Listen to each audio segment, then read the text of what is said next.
currently here in the shop, where the big L&M conglomerate pulled out more than 100 kilos of gold last year with 2 big dredgers. The company has a license to dig 15 kilometres of river over 21 years. The Queenstown miner Des Gavin says the system that lets the likes of L&M have access to such a big chunk of the river is complete.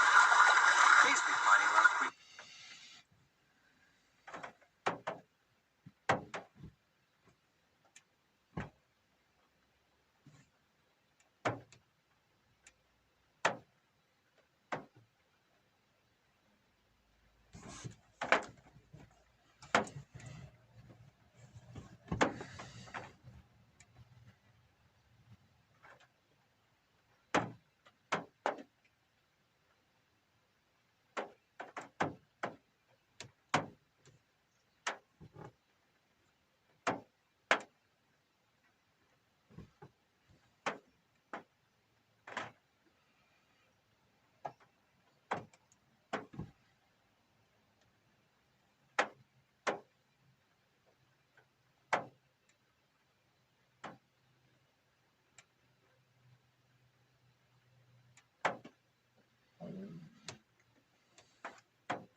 Hi there. Over the last 8 years, I've started a bunch of different online businesses, but the one I...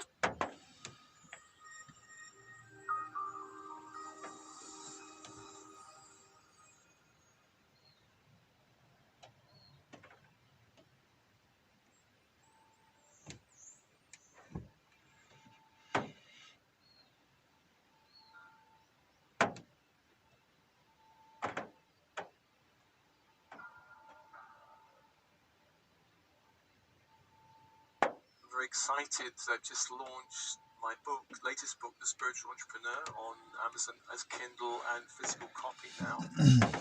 And I just want to give you a sense of this book. It's written in 4 sections. The first section is the open door, which is really about how do we start the journey, whether you're thinking about the journey as an employee in some company or whether you're at the beginning of the journey. This sets the scene.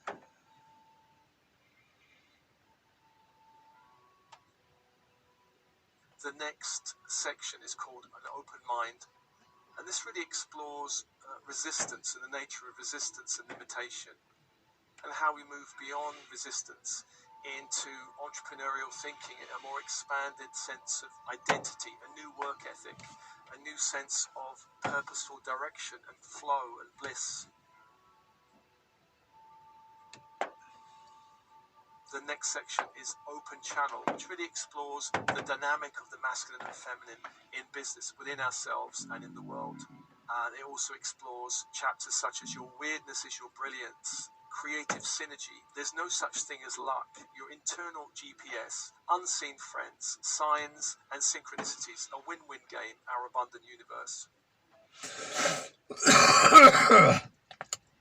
The last section is called Open Flow, which is really about the laws of the universe, spiritual laws. It's about vibration. It's about multidimensional gifts. It's about vibrate your business, dream your business, align your business. And I just want to read to you the introduction to give you a sense of the beginning of the book.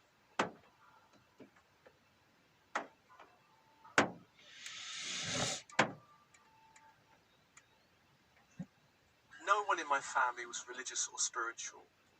I never remember the term spirituality being mentioned once while I was growing up.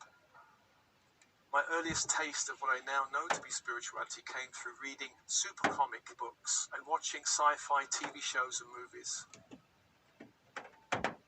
I loved the feeling of my mind expanding into these new worlds. And as a child, my passion for the weird and wonderful was somewhat tolerated by my family, but as a teenager, it was increasingly less so.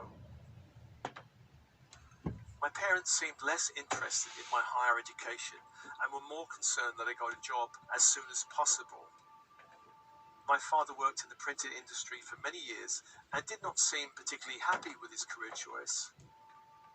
I cannot remember if he ever said it, or if my mind felt it, that the idea that I should get a proper job was seeded around this time. No one in my family was entrepreneurial. All the adults were salt of the earth types. One grandfather was a craftsman making bespoke saddles before going off to World War I. The other grandfather worked on fitting tram lines in London, apparently receiving a gold watch when he retired. All of those years for a gold watch, he also received a certificate celebrating 40 years of consistent and solid work with an engineering company, and my grandmother hung it on her bedroom wall. And I was drawn to look at it often. It seemed to hold some strange warning about what potentially lay ahead of me. I was very close to my grandmother, and I remember she told me to get a secure job. So there was these two words, which was the summation of career advice from my family: get a proper job and a secure job. Being an entrepreneur was not an option my school ever really presented. I had to learn everything I now know from the ground up. Looking back, I had a difficult time doing my A-levels. I was feeling overwhelmed, not with the work, but with some deeper emotional issues. So I gave up school and looked around the world of work to find the best fit. Nothing really grabbed me, so I took a deep breath, and before the age of 18, I entered the world of international banking in the city of London. For the next 10 years, I was a paper shuffler, moving paper documents around from one tray or one desk to another. I felt like a very round peg in a very square hole. This was probably the most difficult and most depressing period of my working life. During this time, I got married, had 2 children, and had a mortgage. I felt I was living in a pretty but not so pleasant golden cage. After a decade of working in the city, I felt drained. Despairing and seeing no future beyond this, I decided to press the eject button on my life. I set the stage for my leaving, and as I was losing consciousness, a voice in my mind that I did not recognize as my own said there was hope. And this voice repeated the same message 3 times. I accepted the statement that it was not my time to leave. My aborted attempt to leave the planet led me into a year's convalescence and 10 years of psychotherapy. As I recovered, I found a new career in a local authority working in a special housing directorate. I had swapped a rigid and rather anal conservative working environment for a politically anarchical left-wing one.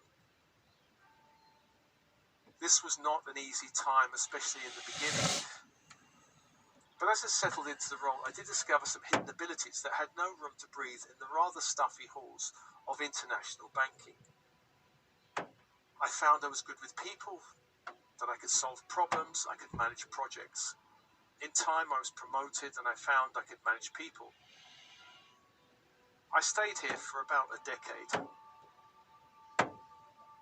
During this time, my father died in 1991, January of 1991, and this triggered a spiritual searching that led me first to a white witch, and then to a gifted crystal healer, who in turn introduced me to a brilliant spiritual teacher called Jill Edwards.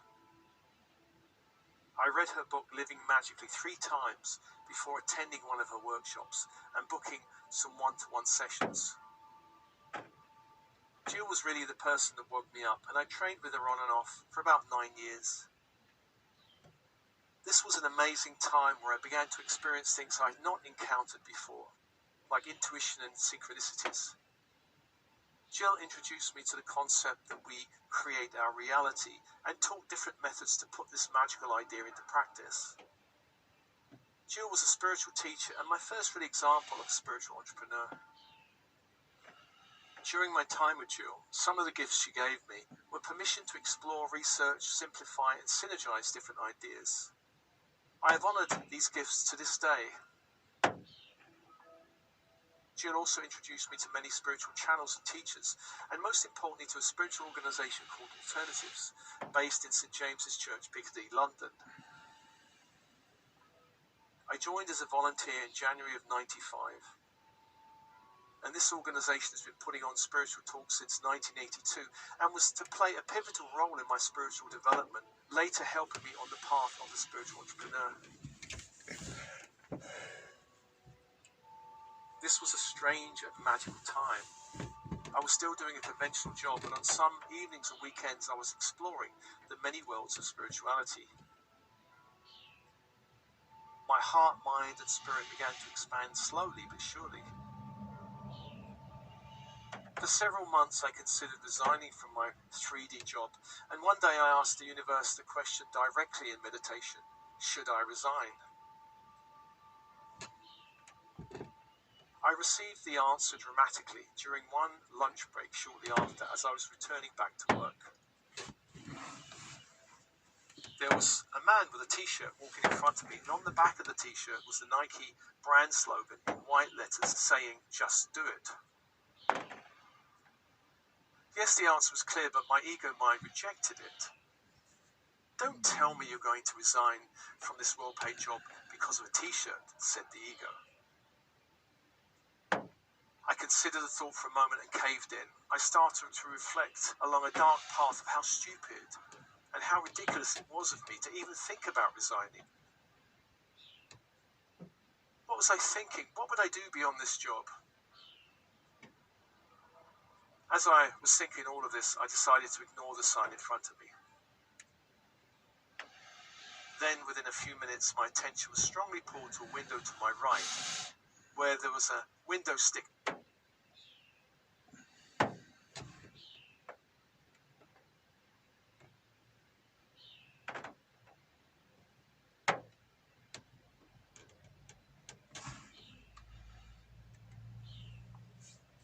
Repeating the message, "Just do it." The answer had come twice within a few minutes, and I knew in my heart it was the right thing to do.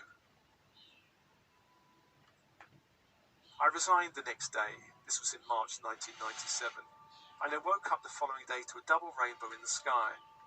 I'd never seen anything like it before, and I took it as a very positive sign that I was heading in the right direction.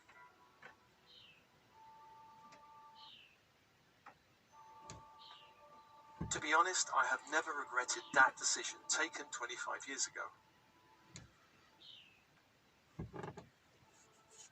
My journey has been so intensely powerful and magical since then.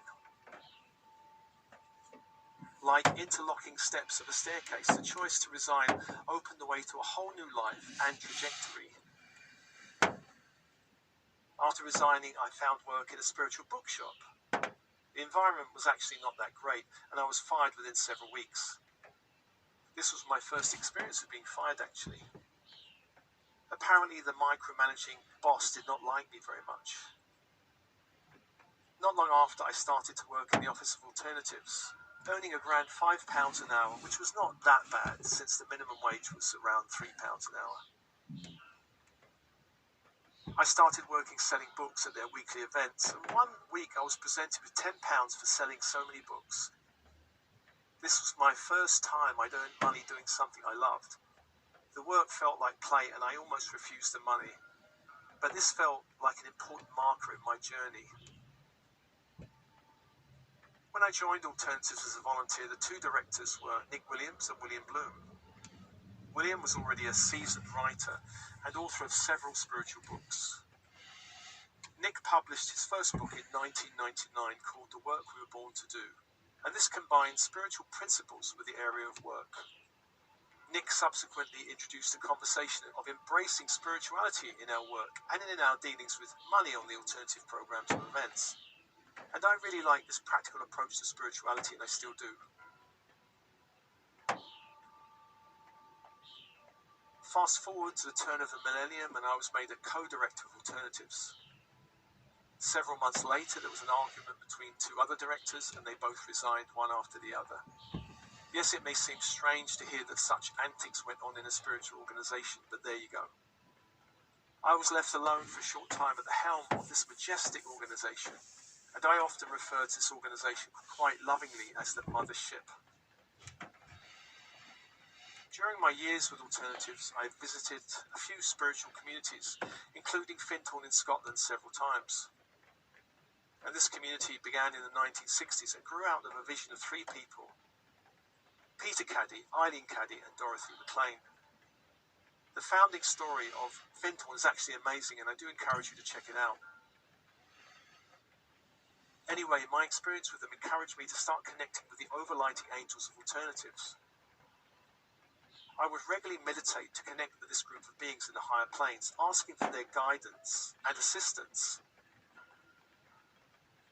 I felt the channel open, and I got some very practical advice around recruitment, marketing, and event ideas. And this helped the organization and also helped open my mind to the possibility that there are actually beings in spirit who understand the various dynamics of business on the earth plane. At Alternatives, I listened to many wise authors and teachers. I found some good friends there, and three of them became mentors of sorts. Nick, who has since left Alternatives to pursue his own path in his career. Tom, who's left the earth plane a few years ago, and Damien, who's now in semi-retirement. During this period, I trained in coaching, business consultancy, and NLP with a brilliant teacher, Michael Breen. I also wrote 3 personal growth spiritual books, one about money and abundance, the other about spirituality and work. Around 2006, I downsized to part-time work to devote more time and energy to my own part-time business as an author, coach, and workshop facilitator. I remained a director of Alternatives for 13 years, and in 2011, I resigned, giving 1 year's notice, which set the date of my leaving for the all-important winter solstice 2012. My time with Alternatives has been a transformational experience, giving me my first taste of visionary leadership. I gained experience in event management, and I've been introduced to entrepreneurial thinking. I learned how to bridge spiritual ideas with the practicalities of running a business. I learned to ask Spirit for guidance and help, and I learned there was no problem or issue that was too big for Spirit to handle. Before leaving Alternatives, a dark night of the soul kicked off, 2010 to 2016, which completely reset my system, and I wrote about my experiences during this time in my book, Personal Transitions. When I eventually came out of the dark night, I wrote about my new sense of direction and spiritual perspectives in my ebook, Starseeds, which is available free on my website. One thing is certain on this journey: you are not alone. There are countless thousands on this earth plane walking with you.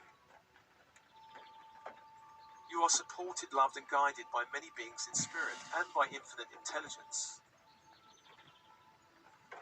We are equal partners on this journey. Spirit will not do everything for us. Spirit is there to support and guide us. Another constant is we are more resourceful than we realize. Our gifts and talents do not come from this lifetime alone. As you can probably tell, this is not a regular business book. Most conventional business books you can buy today tell you how to introduce systems to reduce your working hours, use data and analytics more effectively, formulate strategies and predict the market and leverage your assets, make the perfect pitch, be an ace negotiator, outsmart your competition, dominate the market, elbow the competition, boost your profits, have an exit plan, and so on infinitum. And that is not exactly what this book is about. Writing this book felt like piecing together parts of a jigsaw. It's not written in any linear, conventional way.